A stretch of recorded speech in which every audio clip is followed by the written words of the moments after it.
Okay, Assalamualaikum. Sekarang ni saya tengah nak unboxing, tapi saya test guna smartphone magnetic neck holder. Saya pakai dekat leher saya ni. Tak apalah, tak tahu kena rekod, saya rekod sendiri. Okay, ni yang unboxing. Okay, foldable wireless charging station ya, 3-in-1.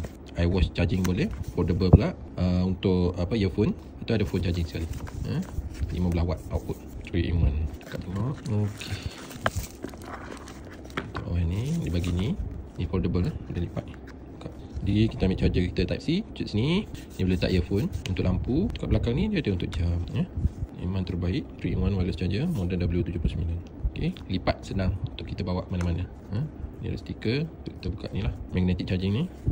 Jam, nanti saya buat video untuk charging gunaan ni. Apa yang dia bagi lagi? Dia bagi kabel type C, dan dia bagi satu lagi instruction ya.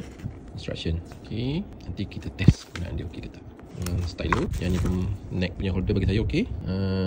Dia boleh adjust, dia ada boleh adjust macam tu lagi, tinggi lagi ataupun rendah lagi, tunjuk tangan kita boleh jalan-jalan pun boleh. Okey, untuk pembelian this one foldable wireless charging station 3-in-1 ni, boleh tekan back kuning, back orange, link di bawah ataupun link di bio. Terima kasih kerana support. Boleh juga beli ni smartphone magnetic neck holder. Okey, terima kasih kerana support. Assalamualaikum.